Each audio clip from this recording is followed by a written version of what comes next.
Hello everyone. आज हम portion start कर रहे हैं बीपीएससी के लिए। तो साइंस के पोर्शन में सबसे पहले हम फिजिक्स पढ़ेंगे, ठीक है। और फिजिक्स में बेसिक कॉन्सेप्ट के बारे में पढ़ेंगे और एग्जामिनेशन में किस तरह के क्वेश्चन पूछते हैं उसके हिसाब से हम यहाँ पे स्टडी करेंगे। हाँ, तो फिजिक्स मतलब भौतिकी। फिजिक्स क्या है?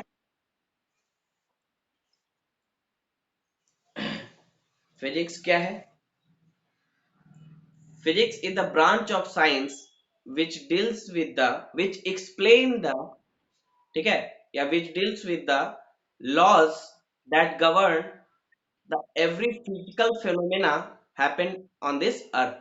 यानी पृथ्वी पे जो भी फिजिकल फिनोमेना हो रही है, ठीक है, पृथ्वी पे जो भी भौगोलिक क्रियाएं हो रही हैं उसके पीछे के लॉ को, ठीक है, उसके पीछे के का जो लॉ है उसको एक्सप्लेन करता है कि वो किस लॉ के तहत वो फिजिकल फिनोमेना हो रहा है, वो भौतिक प्रक्रियाएं किस रूल के तहत हो रही हैं वो एक्सप्लेन करता है फिजिक्स, ठीक है। अब जैसे कि जैसे कि रॉकेट ऊपर आसमान में जाता है, ठीक है, तो इसके पीछे कौन सा फिजिकल लॉ है, ठीक है। उसी तरह अगर आप किसी व्हीकल में यानी गाड़ी में बैठी हुई हैं या बैठे हुए हैं, तो अगर ब्रेक लगता है तो हम क्या होता है, जब कोई चलती गाड़ी है और उसमें ब्रेक लगता है तो हम आगे की तरफ झुकते हैं। हाँ, उसी तरह जब कोई व्हीकल स्टार्ट होता है और जब हम बैठते हैं उस पे तो हम पीछे की तरफ झुकते हैं। तो इन सारे फिजिकल फेनोमेना के पीछे कौन सा लॉ है या कौन सा लॉ इन्हें एक्सप्लेन कर रहा है, वही भौतिकी बताता है, वही फिजिक्स बताता है, ठीक है। तो सबसे पहले फिजिक्स में हम पढ़ेंगे यूनिट्स। यूनिट्स यूनिट्स का मतलब होता है इकाई, ठीक है। यूनिट्स का मतलब होता है इकाई। तो यूनिट्स क्या होते हैं? Units is the chosen standard used for measuring a physical quantity, ठीक है। किसी भी भौतिक जो क्वांटिटी है, फिजिकल क्वांटिटी है, उसको मेजर करने के लिए जो स्टैंडर्ड यूज किया जाता है उसे ही हम यूनिट कहते हैं या इकाई कहते हैं, ठीक है। तो यूनिट यूनिट क्या है? किसी भी भौतिक जो वस्तु है, ठीक है, कोई भी फिजिकल क्वांटिटी है, उसको मेजर करने के लिए, उसे मापने के लिए जिन स्टैंडर्ड्स का यूज किया जाता है, ठीक है, जिस स्टैंडर्ड्स का यूज किया जाता है उसे हम कहते हैं यूनिट यानी इकाई। जैसे कि मास को मापने के लिए, भार को मापने के लिए केजी का इस्तेमाल किया जाता है, ठीक है। केजी मास को हम कैसे एक्सप्रेस करते हैं? 5 किलो का है, जब हम मार्केट जाते हैं तो कोई भी सामान खरीदते हैं, हम क्या बोलते हैं कि मुझे 5 केजी टोमेटो दीजिए, 5 केजी पोटैटो दीजिए। तो ये केजी क्या है? ये यूनिट है, इकाई है। ये क्या कर रहा है? उस वस्तु को, उस भौतिक वस्तु को वो मापने के लिए एक स्टैंडर्ड का यूज कर रहा है, इसीलिए केजी क्या है? एक इकाई है, एक यूनिट है। तो यहाँ पे हम उन्हीं सारे यूनिट्स के बारे में पढ़ेंगे कि यूनिट्स क्या होते हैं और कितने टाइप्स के होते हैं। तो यूनिट्स को अगर देखा जाए तो यूनिट्स को हम दो टू टाइप्स में डिवाइड कर सकते हैं। Units can be of two types. एक होता है फंडामेंटल यूनिट्स, फंडामेंटल और दूसरा होता है डेराइव्ड यूनिट, डेराइव्ड यूनिट्स, ठीक है।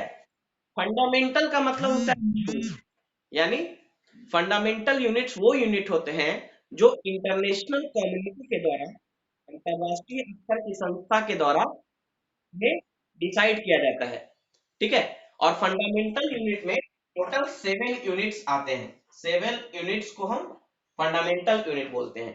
और डेराइव्ड यूनिट क्या होता है? डेराइव्ड यूनिट्स वो यूनिट्स होते हैं जो फंडामेंटल यूनिट्स के सहयोग से डेराइव किए जाते हैं, बनाए जाते हैं, ठीक है। तो फंडामेंटल यूनिट्स और डेराइव्ड यूनिट। फंडामेंटल यूनिट मतलब मूलभूत इकाई। तो इसमें 7 यूनिट्स हैं हमारे, फंडामेंटल यूनिट में 7 यूनिट्स हैं। और डेराइव्ड यूनिट क्या हुआ, जो फंडामेंटल यूनिट की मदद से, यानी दो या दो से अधिक फंडामेंटल यूनिट्स को मिलाकर डेराइव्ड यूनिट को बनाया जाता है। जैसे इसमें है वेलोसिटी यानी वेग, ठीक है, इसका होता है मीटर पर सेकेंड। तो इसमें लेंथ, ठीक है, दूरी, और टाइम, टाइम का सेकेंड। तो इन दोनों को मिलाकर, दो फंडामेंटल यूनिट को मिलाकर जो बनेगा उसे हम डेराइव्ड यूनिट बोलेंगे। जैसे कि वेलोसिटी, वेलोसिटी का क्या होता है, मीटर पर सेकेंड, यानी ये मीटर और सेकेंड से मिलाकर, दो यहाँ पे दो फंडामेंटल यूनिट है, मीटर और सेकेंड, उसको मिलकर डेराइव्ड यूनिट बना है। अब हम यहाँ पे देखेंगे कि फंडामेंटल यूनिट कौन कौन से यूनिट फंडामेंटल यूनिट है। तो देखिए, फंडामेंटल यूनिट टोटल 7 होते हैं। फंडामेंटल यूनिट्स टोटल 7 होते हैं। हाँ, फंडामेंटल यूनिट सबसे पहले होता है लेंथ। यस, लेंथ लंबाई, और इसका यूनिट होता है मीटर, ठीक है। दूसरा होता है, मास। मास मतलब भार, ठीक है, और इसका होता है किलोग्राम, किलोग्राम। और इसको डिनोट करते हैं केजी से, और मीटर को डिनोट करते हैं स्मॉल एम से, ठीक है। तीसरा फंडामेंटल यूनिट है हमारा, वो है टाइम, यानी समय, टाइम, ठीक है। और इसे हम सेकंड, इसका यूनिट क्या है टाइम का, सेकंड, और इसको स्मॉल एस से डिनोट करते हैं, ठीक है। चौथा फंडामेंटल यूनिट है इलेक्ट्रिक करंट। इलेक्ट्रिक करंट यानी विद्युत धाराएं, इलेक्ट्रिक करंट यानी विद्युत धाराएं, इलेक्ट्रिक करंट, ठीक है। और इसका फंडामेंटल यूनिट है एम्पियर, ठीक है। और इसे हम ए के द्वारा डिनोट करते हैं, ठीक है, कैपिटल ए के द्वारा इसे डिनोट किया जाता है एम्पियर को। नेक्स्ट है, नेक्स्ट है नेक्स्ट है हमारा fifth, fifth one is temperature. Next क्या है, टेम्परेचर यानी तापमान, तापमान। इसको केल्विन से, इसका यूनिट क्या है, केल्विन। तो ये फिफ्थ फंडामेंटल यूनिट है और इसका यूनिट है केल्विन। इसको हम के से डिनोट करते हैं, ठीक है, कैपिटल के से डिनोट किया जाता है। सिक्स्थ है, sixth one is luminous intensity, luminous intensity. इसे हम कैंडेला से डिनोट करते हैं, कैंडेला। और इसका जो सिंबल है वो है CD, CD, candela. And the seven and the last fundamental unit is, last fundamental unit क्या है हमारा, amount of substance, amount of substance. Amount of substance का मतलब क्या हुआ, किसी भी वस्तु का अमाउंट कितना है, संख्या कितनी है, ठीक है। अमाउंट ऑफ सब्सटेंस मतलब, हाँ, पदार्थ का परिमाण, पदार्थ का परिमाण, किसी भी पदार्थ का परिमाण कितना है, और उसे हम मोल से डिनोट करते हैं। उसका यूनिट है मोल, ठीक है। और मोल का सिंबल क्या है, MOL। मोल का सिंबल क्या है, MOL। तो यहाँ पे हमने फंडामेंटल यूनिट देखा, 7 फंडामेंटल यूनिट होते हैं, उनके यूनिट्स को हमने देखा, और साथ ही साथ उनके सिंबल्स को भी हमने यहाँ पे स्टडी किया, ठीक है। नेक्स्ट है डेराइव्ड यूनिट।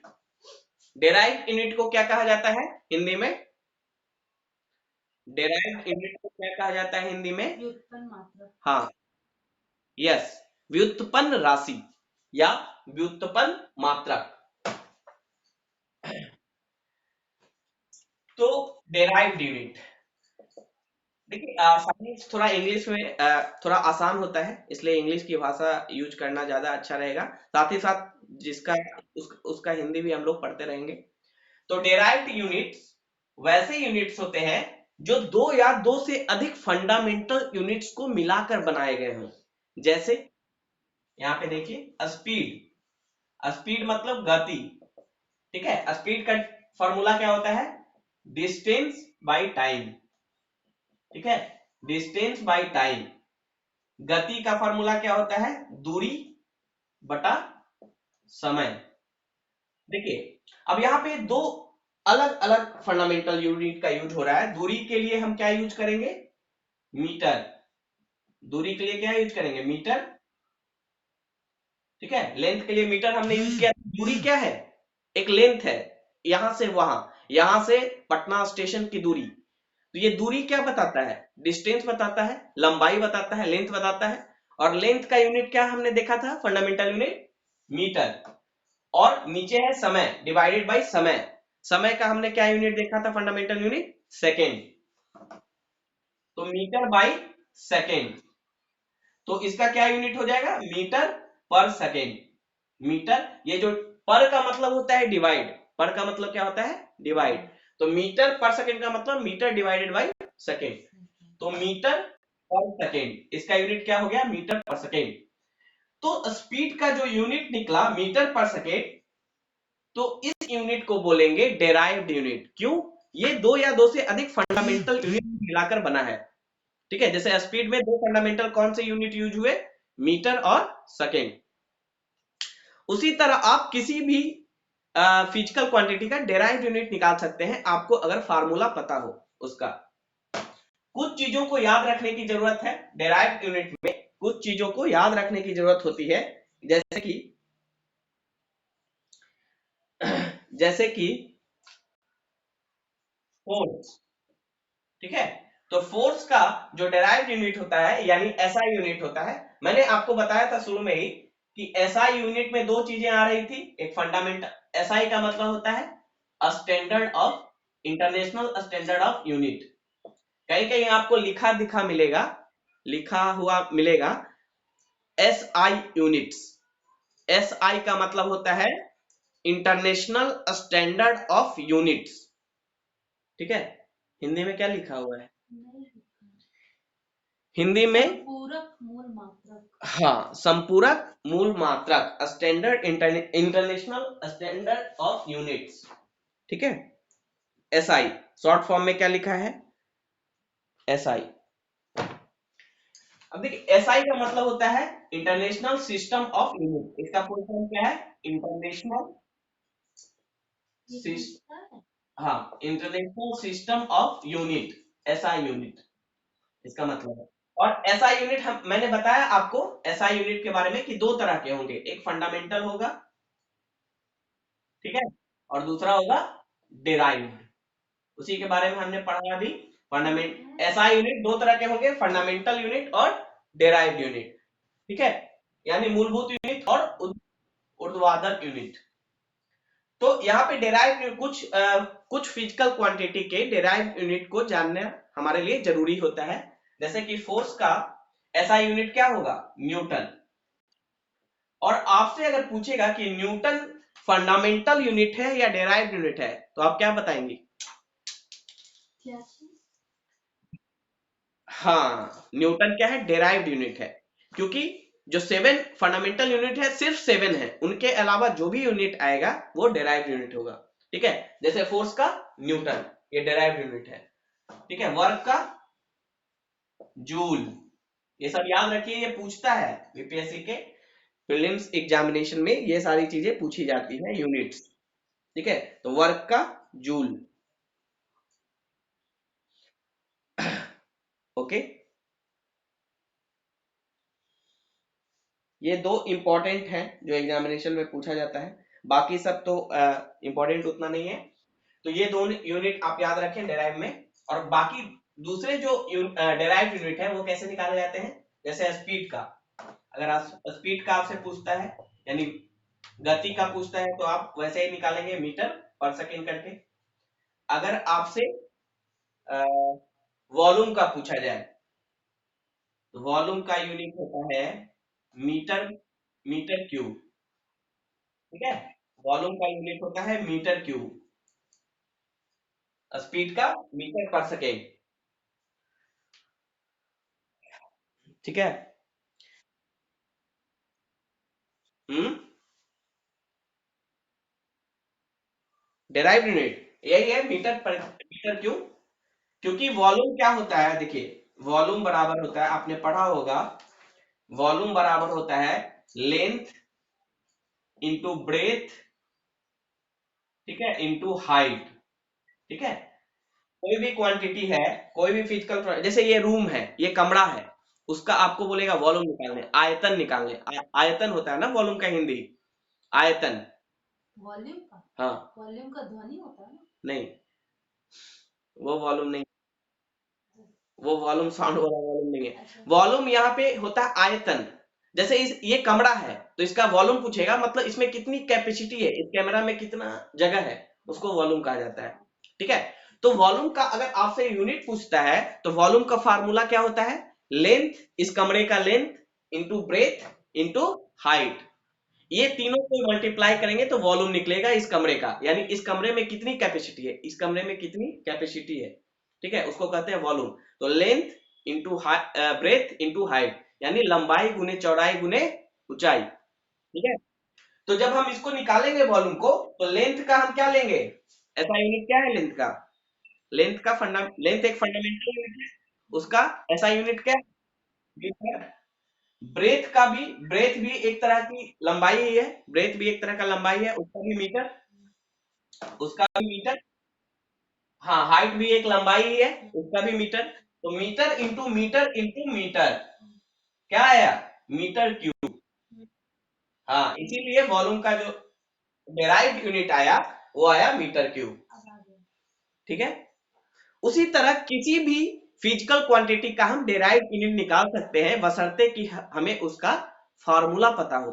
ठीक है, हमें उसका, हाँ, हाँ, फंडामेंटल का वो, हाँ, फंडामेंटल का साथ आपको याद करना है, और किसी भी फिजिकल क्वांटिटी का डेराइव करना है आपको, तो उसका फार्मूला आपको पता होना चाहिए, और उसमें फंडामेंटल को रखकर आप उसको निकाल सकते हैं। जैसे वॉल्यूम को मैंने निकाला लेंथ, उसी तरह मैंने स्पीड को निकाला था, स्पीड बराबर दूरी बटा समय। दूरी का, दूरी एक लेंथ है, उसका मीटर, और हाँ, मीटर पर सेकेंड। ओके, तो इस तरह से हम किसी भी फिजिकल क्वांटिटी का डेराइव यूनिट निकाल सकते हैं। अब जैसे और भी एक दो हम देखते हैं यहाँ पे एग्जांपल। ताप, टेम्परेचर एक फंडामेंटल यूनिट है, उसको निकालने की जरूरत ही नहीं है, वो पहले से ही फिक्स किया गया है कि केल्विन होगा। वो फंडामेंटल यूनिट को निकालना, डेराइव, डेराइव यूनिट क्या होता है, जिसको डेराइव करना पड़ता है, जिसे निकालना पड़ता है। लेकिन फंडामेंटल यूनिट वो फिक्स है पहले से ही साफ कि इसका यही होगा।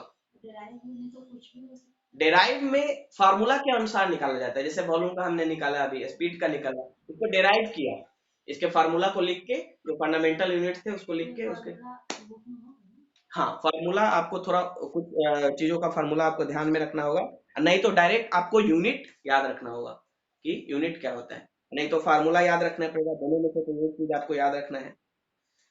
ठीक है। अब जैसे पावर है, पावर है, ठीक है, पावर, तो पावर का अगर ऐसा यूनिट निकालते हैं तो पावर क्या होता है,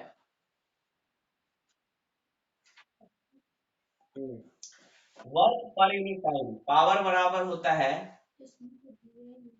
वर्क बाई टाइम। ठीक है। वर्क का क्या बताया था मैंने अभी, जूल, टाइम का सेकेंड, तो पावर का क्या होगा, जूल पर सेकेंड होगा। तो इस तरह से हम निकाल सकते हैं।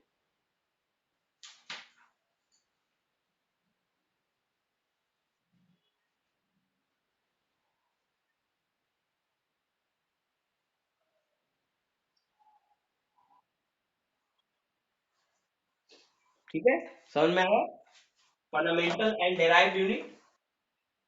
अब देखिए यहाँ पे हम आगे पढ़ेंगे, इसके बाद हम पढ़ेंगे जो इंपॉर्टेंट है हमारे एग्जामिनेशन पॉइंट ऑफ व्यू से, वो है फिजिकल क्वांटिटी। फिजिकल क्वांटिटी कितने टाइप के होते हैं, फिजिकल क्वांटिटी। तो देखिए फिजिकल क्या नहीं, भौतिक जो भी पदार्थ हो वो दो तरह के हो सकते हैं। एक होता है स्केलर क्वांटिटी, और दूसरा होता है वेक्टर क्वांटिटी। एक होता है स्केलर क्वांटिटी और दूसरा होता है, हाँ, वेक्टर क्वांटिटी। स्केलर को क्या कहते हैं हिंदी में?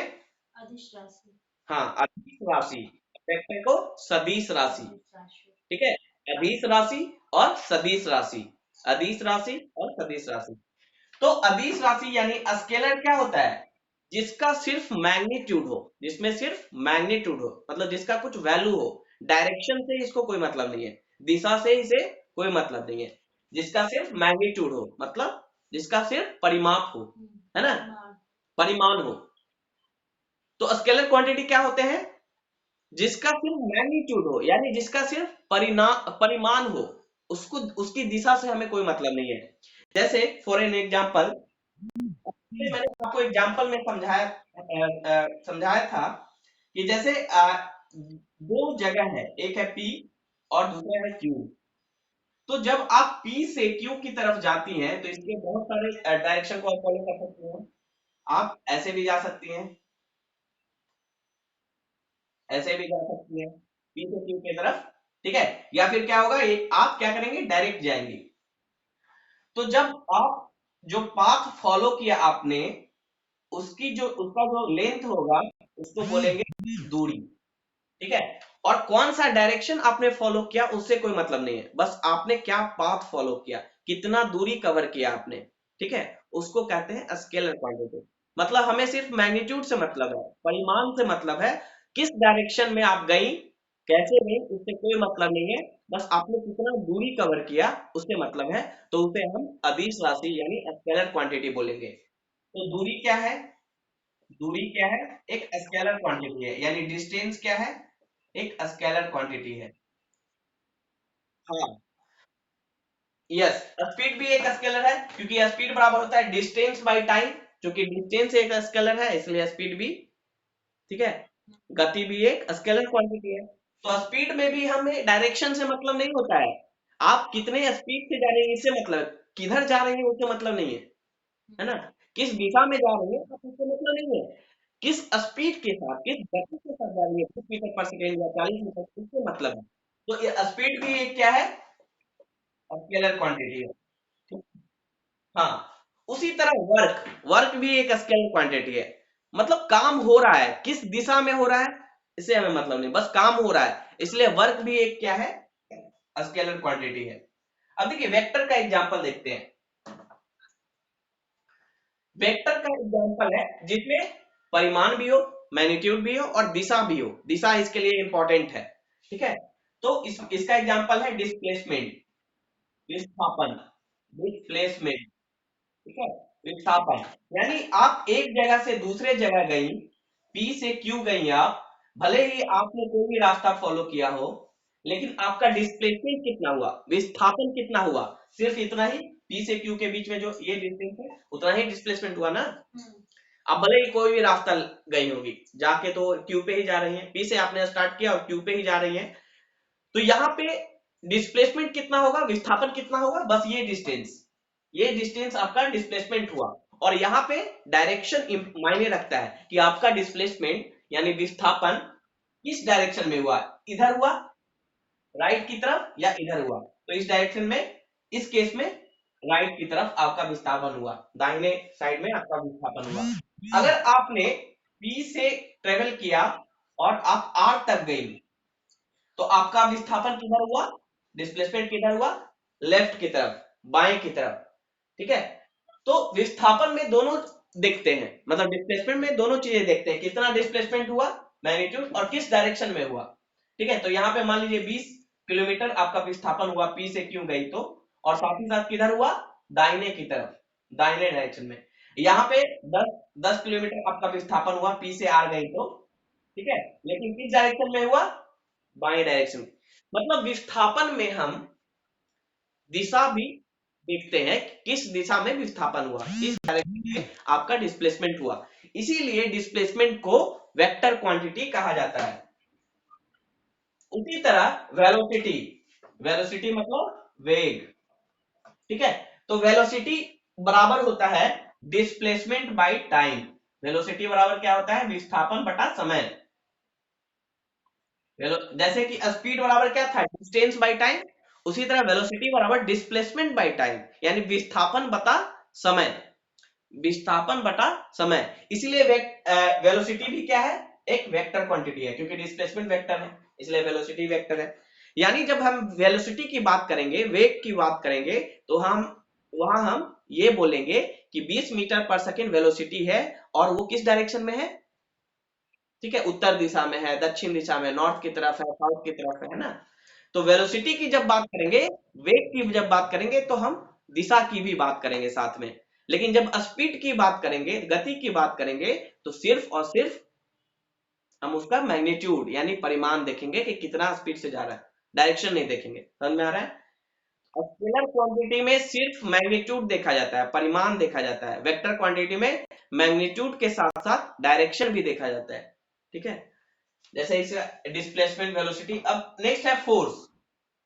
अब फोर्स में, फोर्स क्यों वेक्टर है, क्योंकि जब हम बल लगा रहे हैं, बल लगा रहे हैं, तो हम उसकी दिशा भी देखते हैं, ठीक है, किस दिशा में बल लगा रहे हैं, ठीक है, और जिस दिशा में बल लगाएंगे उधर ही होगा। हम आप पे अगर आगे की तरफ बल लगाएंगे तो आप आगे की तरफ जाएंगे, अगर हम पीछे की तरफ खींचेंगे बल से तो पीछे की तरफ, यानी बल में दिशा का महत्व है। हाँ, इसीलिए बल भी, हाँ, तो बल भी एक वेक्टर क्वांटिटी है। जहां भी दिशा इंपॉर्टेंट हो जाए, डायरेक्शन इंपॉर्टेंट हो जाए, वो वेक्टर क्वांटिटी है। तो बल भी क्या है, एक वेक्टर क्वांटिटी है। तो आपको याद रखना है, क्योंकि एग्जामिनेशन में आपसे पूछेगा स्केलर कौन है, वेक्टर कौन है। तो स्केलर में डिस्टेंस हो गया, स्पीड हो गया, वर्क हो गया, मास, मास भी स्केलर क्वांटिटी है, मतलब भार, मास मतलब भार। अब मास कहने पे ये थोड़ी पूछा जाता है कि किस दिशा में मास है, मास मतलब मास कितना भार है ना। तो मास भी एक स्केलर क्वांटिटी है। फिर है वॉल्यूम, वॉल्यूम मतलब आयतन, वॉल्यूम भी एक स्केलर क्वांटिटी है। वॉल्यूम मतलब कैपेसिटी। जैसे सिलेंडर है, आप आपके घर में जो गैस का सिलेंडर है, उसका अगर आपसे पूछता है वॉल्यूम कितना है, मतलब उसकी कितनी कैपेसिटी, उसमें कितना गैस अट सकता है, ठीक है, उसमें कितना गैस डाला जा सकता है, तो वो होता है वॉल्यूम। मास है, वॉल्यूम है, टाइम है, टाइम भी एक स्केलर क्वांटिटी है, इसको भी डायरेक्शन से कोई मतलब नहीं है। पावर है, एनर्जी है, पावर है और एनर्जी है। तो ये सारी चीजें क्या है, स्केलर क्वांटिटी है, अदिश राशि है। इसके अलावा जो भी चीजें होंगी, displacement, velocity, force, acceleration, momentum, ये सारी चीजें। बस इसमें एक चीज याद रखना है कि इलेक्ट्रिक करंट जो है वो स्केलर क्वांटिटी है। इलेक्ट्रिक करंट एक स्केलर क्वांटिटी है, इलेक्ट्रिक करंट एक स्केलर क्वांटिटी है। बहुत लोगों को ये लगता होगा कि इलेक्ट्रिक करंट की दिशा इंपॉर्टेंट होती है, किस दिशा में करंट बह रहा है, लेकिन इसके बावजूद इलेक्ट्रिक करंट एक स्केलर क्वांटिटी है, क्योंकि ये triangle law of vector addition follow नहीं करता है। ये थोड़ा हायर चीज पढ़ाया जाता है, triangle law of vector addition. तो इलेक्ट्रिक करंट की दिशा होती है, लेकिन फिर भी ये एक एक्सेप्शन है, अपवाद है कि ये स्केलर क्वांटिटी होता है, क्योंकि ये triangle of vector addition follow नहीं करता है। बस ये याद रखना है कि electric current scalar quantity exam में आ जाएगा, तो बहुत लोग इसको वेक्टर मान के मतलब मान कर आ जाएंगे, लेकिन ये स्केलर क्वांटिटी। तो ये था हमारा scalar and vector quantity. Okay, next है हमारा जो इम्पोर्टेंट है, जो हमारे लिए इम्पोर्टेंट है, वो है Newton laws of motion. Newton laws of motion, हाँ, न्यूटन का गति नियम, न्यूटन का गति नियम।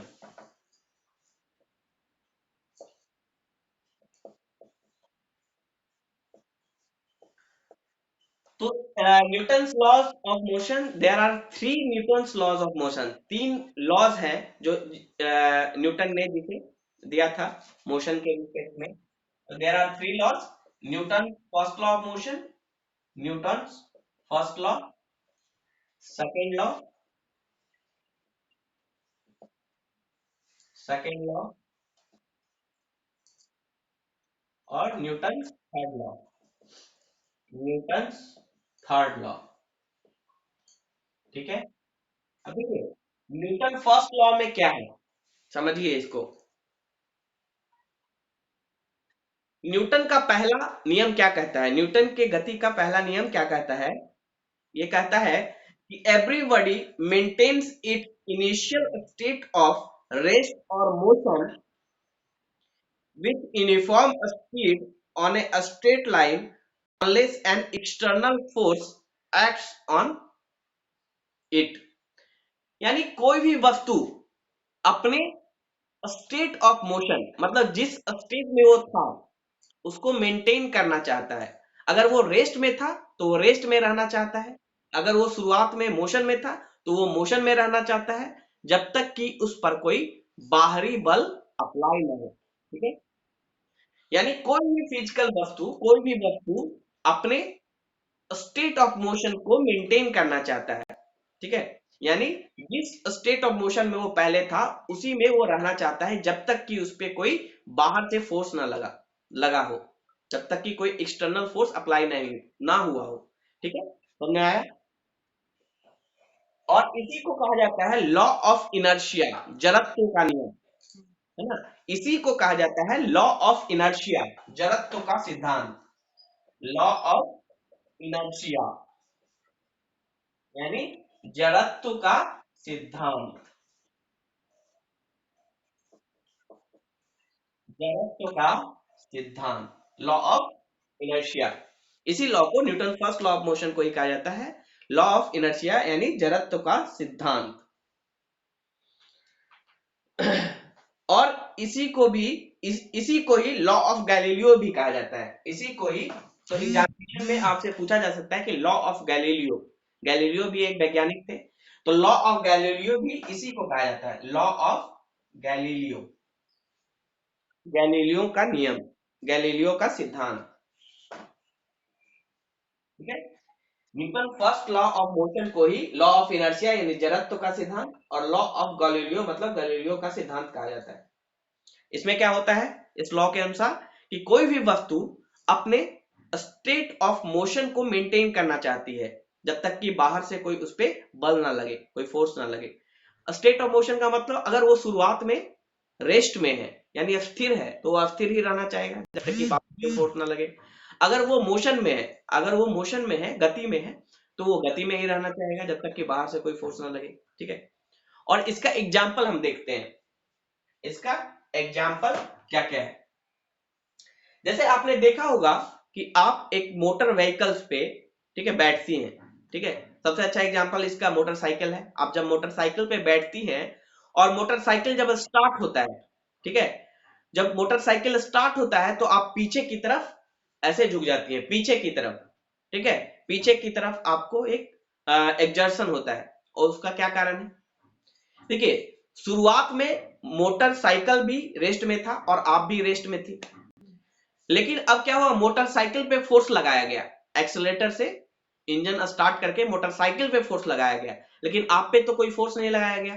तो मोटरसाइकिल तो मोशन में आ गया, लेकिन आप पे चूंकि कोई फोर्स नहीं लगा था, तो आप क्या चाहेंगी कि आप पहले जिस अवस्था में थी, रेस्ट की अवस्था में, उसी में रहे।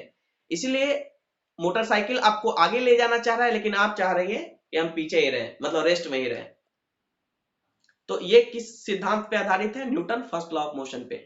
उसी तरह जब आप किसी बस में बैठी हुई हैं या मोटरसाइकिल पे बैठी हुई हैं और वो मोटरसाइकिल चल रहा है, लेकिन एकदम से ब्रेक लगाया गया, तो वो ब्रेक किस पे लगाया गया, मोटरसाइकिल पे लगाया गया ब्रेक, यानी फोर्स किस पे लगा, मोटरसाइकिल पे, आप पे कोई फोर्स नहीं लगा। तो मोटरसाइकिल तो रुक गया, लेकिन आप पे कोई, चूंकि आपके पे कोई फोर्स नहीं लगा तो आप रुकना नहीं चाह रही हैं, इसलिए आप आगे की तरफ झुकती हैं ताकि आप मोशन में ही मेंटेन रहे, ठीक है। तो ये सब एग्जांपल्स हैं Newton first law of motion के।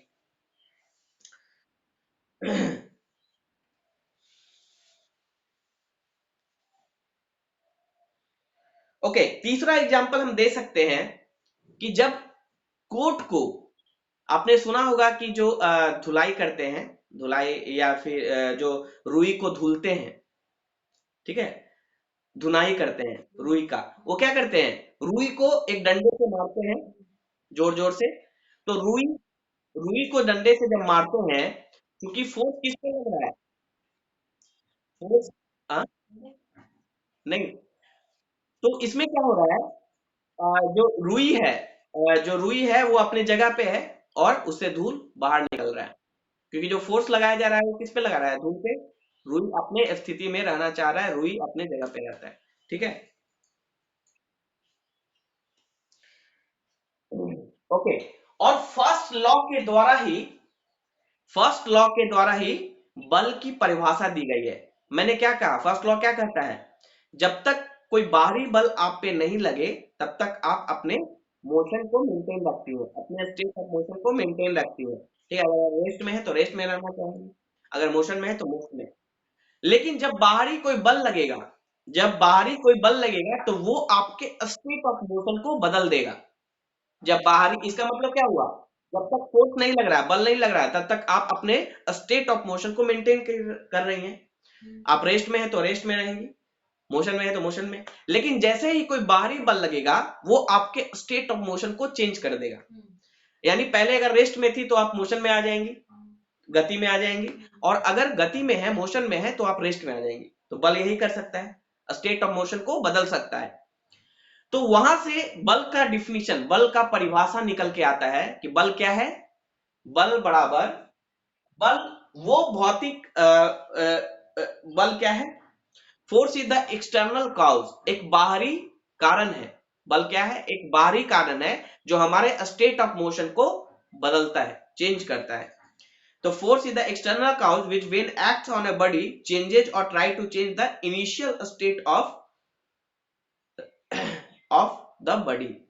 ठीक है, वो क्या करता है, इनिशियल स्टेट जो था उसको बदलने का प्रयास करता है। और वहां से एक फार्मूला आता है फोर्स का, कि फोर्स बराबर मास इंटू एक्सेलरेशन। एक्सेलरेशन मतलब त्वरण होता है, मास मतलब भार गुने त्वरण। त्वरण क्या होता है, चेंज इन वेलोसिटी, यानी वेग में परिवर्तन को ही त्वरण बोलते हैं। वेग में परिवर्तन को ही हम त्वरण बोलते हैं। ठीक है, change in velocity with time is called acceleration. Rate of change of velocity with time is called acceleration, यानी समय के साथ वेग में जो परिवर्तन हो रहा है उसे हम त्वरण बोलते हैं। और चूंकि इस त्वरण का कारण क्या हुआ, यानी वेग में परिवर्तन क्यों हुआ, फोर्स लगने के कारण। ठीक है, तो उस फोर्स का माप कैसे हम उस फोर्स को हम कैसे निकालेंगे, उस उस ऑब्जेक्ट का मास भार इनटू त्वरण, यानी वेग में कितना परिवर्तन हुआ। ठीक है, उससे हमें फोर्स का ये फार्मूला मिलेगा। Understood. Now we will discuss second law of motion, Newton second law. हम लोग क्या डिस्कस करेंगे अब, न्यूटन का दूसरा सिद्धांत। ठीक है, सेकंड लॉ ऑफ मोशन। और सेकंड लॉ ऑफ मोशन क्या बोलता है, कि सेकंड लॉ ऑफ मोशन ही हमें बोलता है कि force applied on a body is equal to the product of mass and acceleration। यानी जो बल लगाया गया है वो भार और त्वरण का ही प्रोडक्ट है। यानी सेकंड लॉ क्या बोल रहा है, force equal to mass into acceleration. ठीक है, तो पहले लॉ से हमें फोर्स का डिफिनेशन मिला, बल की परिभाषा मिला, और सेकंड लॉ से हमें फोर्स का फार्मूला मिला।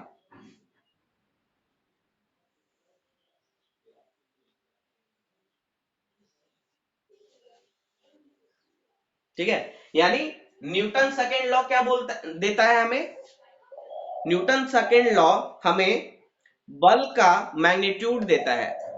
ठीक है, न्यूटन सेकंड लॉ बल का परिमाण देता है। कैसे देता है, हाँ, मास इनटू एक्सेलरेशन, यहां से बल का परिमाण यानी मैग्नीट्यूड हम,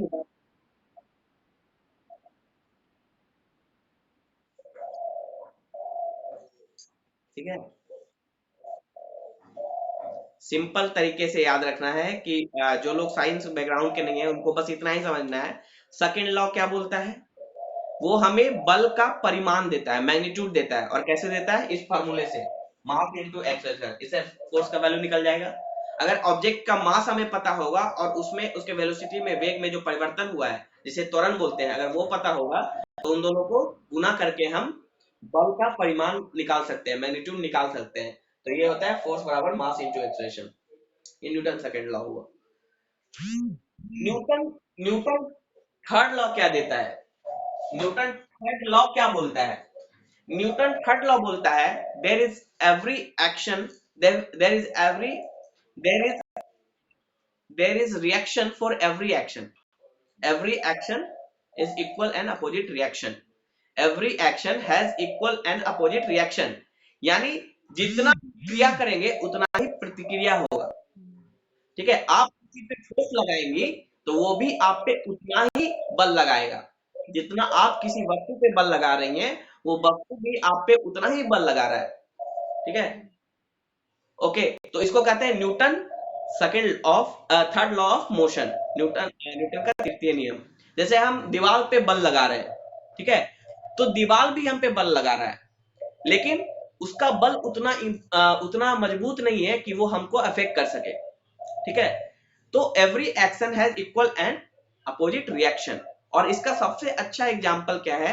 रॉकेट। रॉकेट जो हम आसमान में जो रॉकेट जाता है उसमें क्या होता है?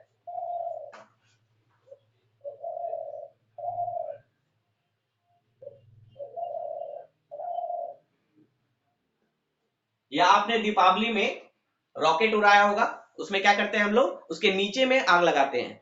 ठीक है, और आग लगने के कारण, और जो बड़ा रॉकेट होता है जो स्पेस में जाता है उसमें भी ऐसा ही होता है एग्जैक्ट। क्या होता है? उसमें हम फ्यूल यूज करके उसमें आग लगाते हैं, और आग लगने के कारण उसका धुआं क्या होता है? नीचे की तरफ आता है। उसके उसके धुएं पे फोर्स किधर लगता है? नीचे की तरफ। तो वो धुआं उस रॉकेट पे फोर्स लगाता है ऊपर की तरफ। ठीक है, तो ये जो रॉकेट है वो न्यूटन थर्ड लॉ के सिद्धांत पे काम करता है। या जो दीपावली में आप रॉकेट जलाती हैं उसमें क्या करते हैं? नीचे आग लगाते हैं और आग लगने के बाद धुआं निकलता है। वो धुआं क्या होता है? नीचे, उस धुएं पे नीचे की तरफ फोर्स लगता है, और वो धुआं रॉकेट पे ऊपर की तरफ फोर्स लगाता है और रॉकेट ऊपर चला जाता है।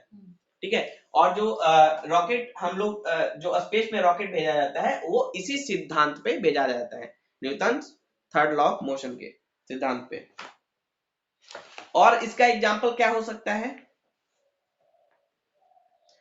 आपने सुना होगा बड़े बुजुर्ग को कहते हुए कि जैसे कि बंदूक को सब लोग को नहीं मतलब ऑपरेट करना चाहिए। सभी लोग बंदूक को, जो पहले गन आता था जो कंधे पे रख के छोड़ा जाता था, तो सब लोग उसको ऑपरेट नहीं कर सकते थे। क्यों? क्योंकि जब गोली हम छोड़ते हैं तो गोली आगे की तरफ जाता है। जो गोली होता है, बंदूक की गोली होती है, उसपे फोर्स आगे की तरफ लगता है, और वो गोली बंदूक पे पीछे की तरफ फोर्स लगाता है। जब हम बंदूक को ट्रिगर दबाए तो जो गोली पे, बंदूक की गोली पे फोर्स किधर लगा? आगे की तरफ। तो बंदूक की गोली आगे गई, और वो बंदूक की गोली जाते जाते बंदूक को पीछे की तरफ फोर्स लगाएगी, इक्वल एंड अपोजिट रिएक्शन। और उसके कारण बंदूक पीछे की तरफ बाउंस बैक करता है। और उससे अगर किसी को एक्सपीरियंस नहीं है बंदूक चलाने की तो उसका कंधा टूट सकता है।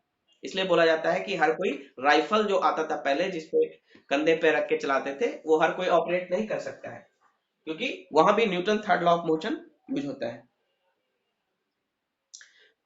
फिर इसका बहुत ही सिंपल सिंपल एग्जांपल्स हम देख सकते हैं अपने दिनचर्या में। जो भी एग्जांपल, जैसे स्विमिंग।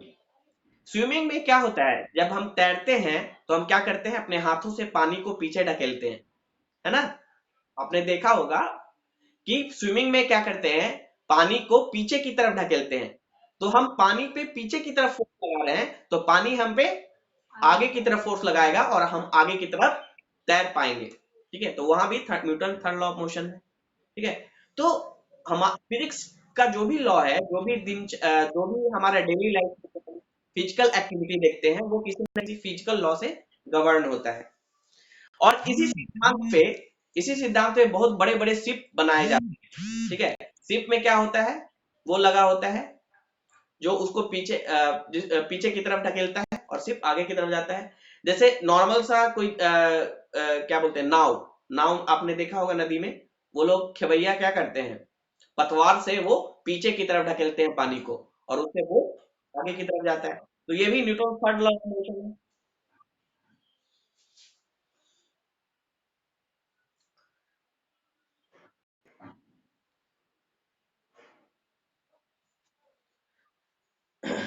ओके,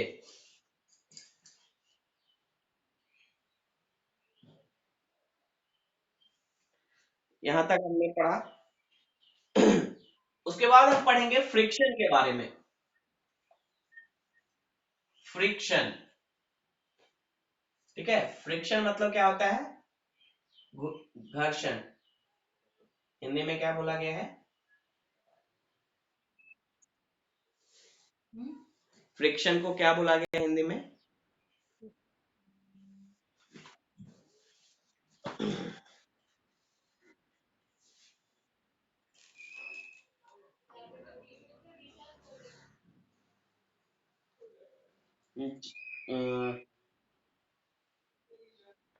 फ्रिक्शन,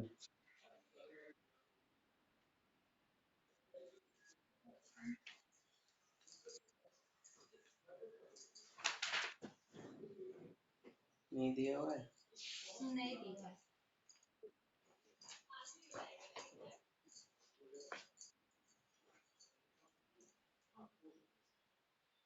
फ्रिक्शन, ठीक है, तो फ्रिक्शन क्या होता है, देखिए, जब दो सरफेस है, दो सरफेस है, ये, हाँ, हाँ घर्षण, फ्रिक्शन को हिंदी में घर्षण बोला जाता है, ये ना।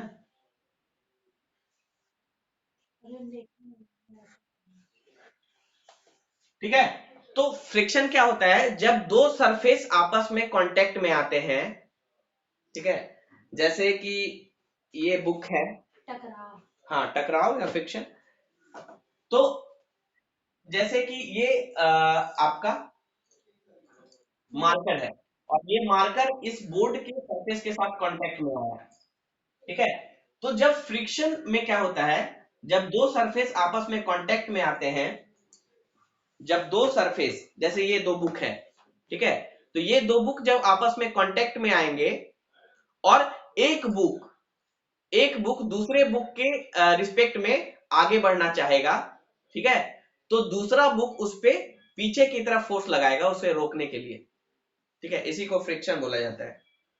जब दो सरफेस आपस में कांटेक्ट में आते हैं और एक सरफेस आगे जाना चाहेगा, ठीक है, तो दूसरा सरफेस उस पे पीछे की तरफ फोर्स लगाएगा उसको रोकने के लिए, उसके मोशन को रोकने के लिए, ठीक है, समझ में आया? दो दो सरफेस आपस में आए कांटेक्ट में, तो एक सरफेस आगे जाना चाह रहा है दूसरे सरफेस से, है? तो दूसरा सरफेस उस पे पीछे की तरफ फोर्स लगाएगा उसको रोकने के लिए, उसी को कहा जाता है घर्षण, फ्रिक्शन फोर्स। वो नहीं चाहता है कि जो दूसरा सरफेस है उसके कांटेक्ट से हटे, उससे आगे जाए, उससे रिलेटिव मोशन। तो जब दो सरफेस कांटेक्ट में आते हैं, तो दोनों के बीच का जो रिलेटिव मोशन है, रिलेटिव मतलब एक के कंटेक्स्ट में दूसरा आगे बढ़ रहा है, ठीक है, तो उस रिलेटिव मोशन को रोकने के लिए पीछे की तरफ फोर्स लगता है, मोशन के हमेशा अपोजिट डायरेक्शन में फोर्स लगाया जाता है, उसे कहते हैं फ्रिक्शन का फोर्स। अब देखिए इसी, हाँ,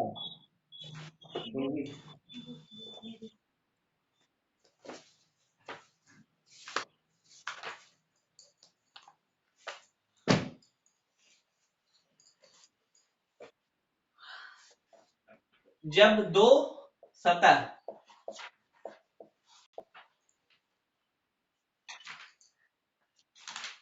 जो सत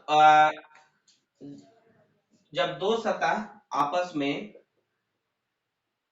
जब दो सतहों का आपस में कांटेक्ट होता है,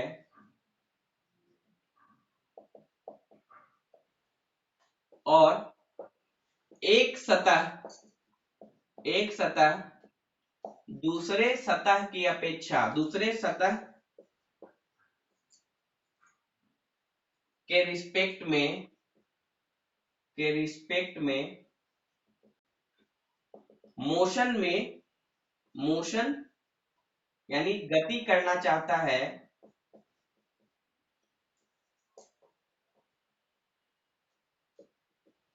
है तो दूसरे सतह के द्वारा मोशन के विपरीत दिशा में दूसरे सतह के द्वारा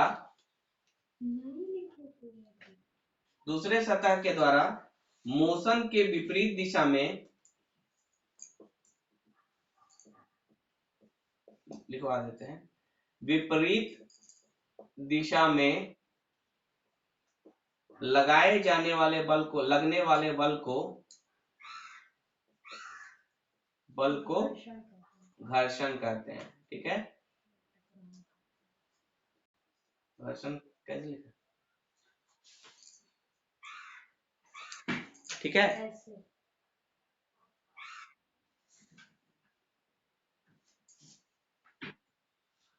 ठीक है, यानी जब दो सतह आपस में कांटेक्ट में आते हैं, जब दो सरफेस आपस में कांटेक्ट में आते हैं और एक सतह दूसरे सतह के रिस्पेक्ट में मोशन करना चाहता है, यानी रिलेटिव मोशन हो रहा है, एक सतह दूसरे सतह के रिस्पेक्ट में मोशन गति में जाना चाहता है, तो दूसरा सतह गति के विरुद्ध, मोशन के विरुद्ध जो बल लगाता है मोशन को रोकने के लिए, उसे ही हम घर्षण बोलते हैं। और एक सतह दूसरे सतह के रिस्पेक्ट में मोशन करना चाहता है, तो दूसरा सतह जो पहले सतह पे मोशन के विपरीत दिशा में जो बल लगाता है, उसे ही हम घर्षण बोलते हैं।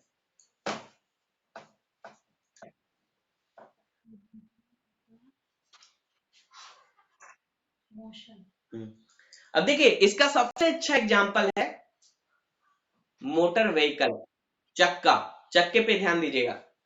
चक्का क्या होता है, हमेशा मोशन के उल्टा दिशा में घूमता है। आपने देखा है चक्का, गाड़ी आगे जा रहा है तो चक्का पीछे की तरफ घूमेगा। अब देखिए होता क्या है, चक्का जब पीछे की तरफ घूम रहा है तो वो किसके साथ कांटेक्ट में है, किस सतह के साथ? फर्श के साथ। चक्का रोड के साथ कांटेक्ट में है, तो चक्का एक सतह हो गया चक्का व्हील, और दूसरा सतह हो गया रोड। अब चक्का क्या कर रहा है, रोड के रिस्पेक्ट में, रोड तो रुका हुआ है लेकिन चक्का क्या चाह रहा है करना, घूमना चाह रहा है। किस दिशा में? पीछे की तरफ। चक्का पीछे की तरफ घूमता है ना, गाड़ी आगे जाता है तो चक्का पीछे की तरफ जाता है, हाँ? तो चक्का पीछे की तरफ जाना चाह रहा है, लेकिन रोड उसको पीछे नहीं जाने देगा, तो रोड चक्का के मोशन के अगेंस्ट में एक बल लगाएगा। तो चक्का का मोशन किधर है, पीछे की तरफ, तो रोड चक्के पे आगे की तरफ बल लगाएगा चक्के के मोशन को रोकने के लिए, इसीलिए गाड़ी आगे की तरफ जाता है। ठीक है, रोड क्या लगा रहा है, आगे की तरफ फोर्स लगा रहा है, इसलिए गाड़ी आगे की तरफ जाता है। और अगर फ्रिक्शन नहीं होता तो गाड़ी किसी भी रोड सरफेस पे चल नहीं पाती।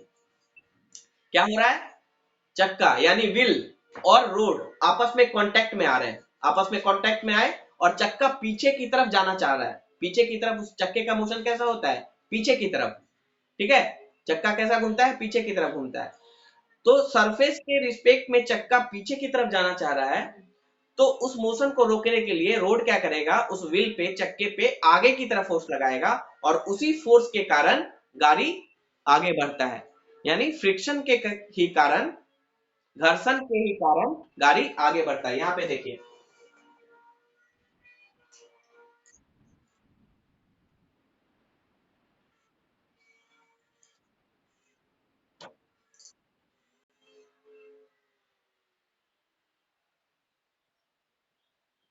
ठीक है। अब ये चक्का कैसे घूमता है, ऐसे घूमता है ना, चक्का हमेशा देखिएगा तो इस डायरेक्शन में घूमेगा, और गाड़ी किधर जाता है, आगे की तरफ। चक्का कैसे घूमता है, इधर की तरफ। तो जब चक्का, यहाँ पे चक्का और रोड का कांटेक्ट है, चक्का और रोड का यहाँ पे कांटेक्ट है, यानी व्हील और रोड का कांटेक्ट है व्हील और रोड का कांटेक्ट है यानी चक्के और रोड का कांटेक्ट हो रहा है। अब ये चक्का क्या चाह रहा है, इधर की तरफ जाना चाह रहा है, रोड अस्थिर है बेचारा, और चक्का चाह रहा है पीछे की तरफ जाना। ठीक है, तो ये रोड नहीं चाहेगा कि ये इधर जाए, और चक्के के मोशन के अगेंस्ट में एक फोर्स लगाएगा रोड, मतलब अपोजिट साइड। हाँ, अपोजिट साइड में रोड इस पे इसके मोशन को रोकने के लिए ट्रैक्टर का मोशन किधर है, पीछे की तरफ, तो रोड उस पे आगे की तरफ फोर्स लगाएगा ताकि इसके मोशन को रोक सके, और यही बल जो है इसी के कारण गाड़ी आगे बढ़ता है। यही आगे की तरफ जो रोड के द्वारा फ्रिक्शन फोर्स लगाया जा रहा है, उसी के कारण गाड़ी आगे बढ़ रहा है। सिंपल है। तो ये फ्रिक्शन का सबसे बड़ा एप्लीकेशन है। अगर फ्रिक्शन फोर्स ना हो, अगर घर्षण बल ना हो, तो कोई भी गाड़ी आगे नहीं बढ़ पाएगा। अब देखिए यहाँ पे क्या होता है, जितना ये रफ होगा, जितना दो सरफेस रफ होगा, उतना ही ज्यादा घर्षण बल होगा। जितना दो सरफेस जितना ही रफ होगा, रफ मतलब उबड़ खाबड़, जितना उबड़ खाबड़ होगा उतना फ्रिक्शन फोर्स ज्यादा रहेगा। इसलिए बोला जाता है जो चिकना सतह होता है, स्मूथ सरफेस, उस पे गाड़ी चलाना मुश्किल होता है, उस पे गिर सकते हैं हम लोग, गिर जाते हैं। इसलिए रोड को कैसा बनाया जाता है, रफ बनाया जाता है, रफ बनाया जाता है। तो जितना रफ सरफेस होगा उतना ही फ्रिक्शन फोर्स ज्यादा होगा और उतना ही आसानी से गाड़ी आगे मूव करेगा। अगर सरफेस को स्मूथ बना दिया है, चिकना बना दिया जाए, तो गाड़ी आगे नहीं बढ़ पाएगा, क्योंकि वहां पे फ्रिक्शन फोर्स बहुत ही कम हो जाता है। और फ्रिक्शन, हाँ, रेत पे या आप तेल गिरा दीजिए, ऑयल गिरा दीजिए रोड पे, तो गाड़ी आगे नहीं बढ़ पाएगा। ठीक है, तो उसका क्या कारण है, वहां पे फ्रिक्शन फोर्स कम हो जाता है। ओके, समझ में आया?